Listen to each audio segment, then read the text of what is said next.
What's up, social media world? Coming to you on a Saturday afternoon. Beautiful. It's like 60 degrees out there, I think. Extremely windy, but it is very beautiful. So we get to enjoy a couple of days here of some warmer weather, which is always good considering it's only February 20th. But the reason I wanted to come on here and make a video today is because I was doing my daily reading here. I'm about halfway through this book. It's called The Mark of a Millionaire by Dexter Yeager. Extremely successful entrepreneur. He's made so many millions of dollars in his lifetime. And the way he made his money is by simply positively impacting others. The amount of money he's made is a direct correlation to the amount of lives that he's impacted, which is exactly, what I want to do, in my life. So just to study from somebody like this and kind of learn his mindset, learn how he went out there and did it, is something, that I obviously want to do. And I'm really enjoying this book, and I wanted just to share a couple of things I've learned. I'm about halfway through it. Learned just a couple of things, very basic things, but things that I wanted to come on here and share with you guys because I think it's extremely powerful. I'm just going to read to you a couple of things from here. This is one of the paragraphs. This is actually in the very beginning of the book, where he goes on to say that he knew a man who had accomplished some things in life but never reached his potential. He was in his 60s. We were talking, and he was recalling parts of his life and expressing his dissatisfaction with himself. I asked him why he was disappointed in his life, and he said, quote, because I never learned to dream dreams. My dreams were there at one time, and I just kind of let them go. I'm going to read that part one more time. He said, because I never learned to dream dreams. My dreams were there at one time, I just kind of let them go. And for those of you that are watching this that are like, maybe you're a teenager, maybe you're 20s, 30s, 40s, even 50s, we can learn so much from a 60-year-old who is living, in regret because at one time he wanted to do this. Maybe he wanted to travel the world. Maybe he wanted to do missionary work. Maybe he wanted to start a business. Maybe he wanted to do whatever it is he wanted to do, be a professional athlete. But he just kind of let those dreams escape him. He just got caught up in the daily routine of living life and never really focused on himself and never really put time and energy into things that he truly wanted to do.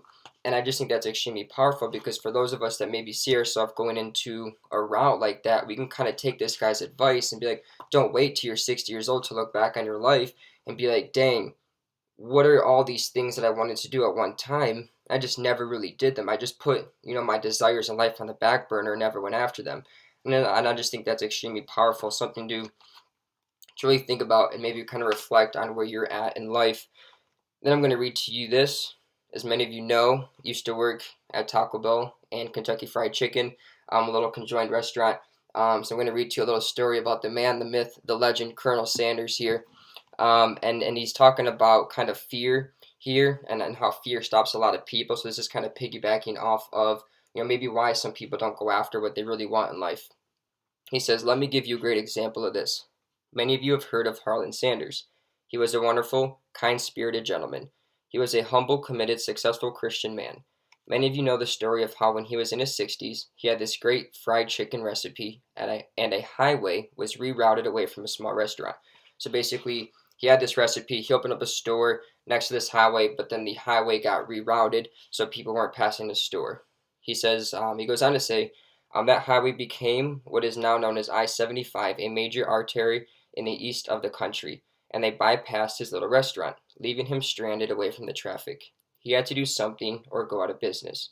Here he was, eligible for Social Security, with a secret recipe for great tasting, finger-licking good chicken. You know what he did? He decided to do something. He got in his car and traveled for a year, showing this recipe and a new business plan to investors across the country. He got turned down 1,009 times. Finally, an investor in Arizona said, hey, I'm going to give this a shot. But now you've got Kentucky Fried Chicken all over the world. Colonel Sanders decided to do something.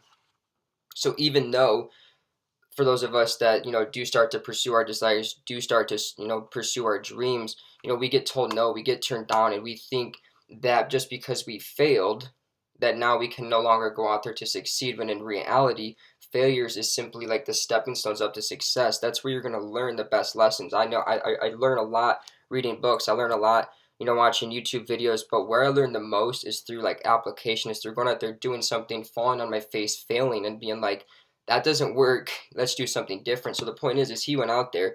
He could have used this highway getting rerouted as an excuse to not further pursue his dreams. Oh, that outside circumstance is not allowing me to go out there and pursue my dream. But he didn't blame it on the outside circumstance. He went out there and did something, different. He's like, what can I do to go out there and really make this thing a success? When he went out there and got told no 1,009 times, and the 1,010th time, he got told yes. He was given a shot at going out there, and it wasn't just like he sat back on his couch and someone was like, yo, I'm going to take this and make it big. No, he went out there, traveled across the country, and was not going to accept no for an answer. He was going to go out there until he figured it out, until he found that yes. And I think that's extremely important because so many of us, with all this presidential election stuff going on, I'm not even going to get into that, but the reason I bring that up is because so many of us think that this is going to determine everything, that the outside circumstances on life are determining if you're going to be successful or not, if you're going to be able to go out there and do this or do that. And it's like, I'm not going to be successful because Bernie Sanders, wants to take all my money in taxes, or I'm not going to be successful because Donald Trump is absolutely crazy, and if he takes office, who knows what in the world's going to happen. Or you blame all these outside circumstances for your life, and you're letting that dictate your life, when in reality, it's the complete opposite.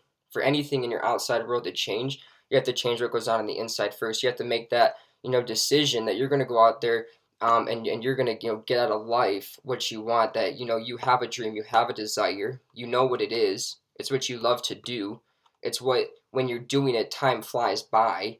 That's your desire, that's your dream. Just go after it, start doing it more, make the decision that you're not going to wait another day, that you're just going to make it happen, and the outside circumstances aren't going to dictate any of that.